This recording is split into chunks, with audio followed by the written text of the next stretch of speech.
NEET 2025 में यह thermal conductivity से आया हुआ क्वेश्चन है। यहाँ पर 3 कंडक्टर को सीरीज में कनेक्ट किया गया है और उसके अक्रॉस में टेम्परेचर 3T एंड 1T है। जंक्शन का टेम्परेचर T1 और T2 का रेशियो पूछा गया है।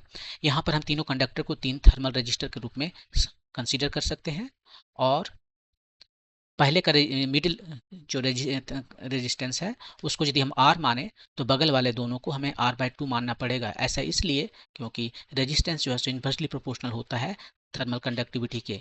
अब यहाँ पर इसके एक एंड में टेम्परेचर 3T है और दूसरा एंड में टेम्परेचर T है, तो टोटल जो ड्रॉप है टेम्परेचर में वो 2T है, 2T ड्रॉप है। अब यहाँ पर हम क्या करेंगे, हम जो है सो टेम्परेचर में जो ड्रॉप आया है तीनों कंडक्टर के अक्रॉस में उसको हम डेल्टा T1, डेल्टा T2 और डेल्टा T3 कहते हैं और उसी को हम मेजर करते हैं।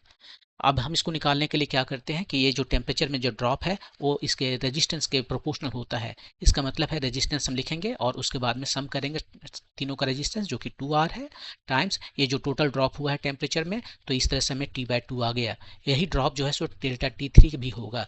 थर्ड कंडक्टर के अक्रॉस भी इतना ही टेम्परेचर ड्रॉप होगा क्योंकि ये दोनों ही फर्स्ट और थर्ड जो है सो आइडेंटिकल है। अब ये दोनों में कितना ड्रॉप हो चुका है, फर्स्ट में ड्रॉप हो चुका है ½ T, सेकेंड में भी ड्रॉप हो चुका है, थर्ड में भी जो ड्रॉप है ½ T हो चुका है, तो टोटल 2T में से 1T ड्रॉप कर किया है। तो जो मिडिल वाला कंडक्टर है उसके अक्रॉस टेम्परेचर में जो ड्रॉप आएगा वो 1T आएगा।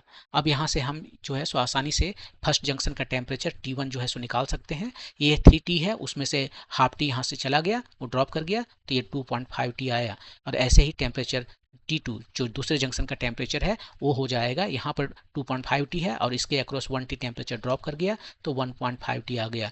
और अब हम आसानी से ये रेशियो निकाल सकते हैं जंक्शन के टेम्परेचर का रेशियो, जो कि है 2.5 डिवाइडेड बाय 1.5 जो आया 5/3। ये आपका आंसर है।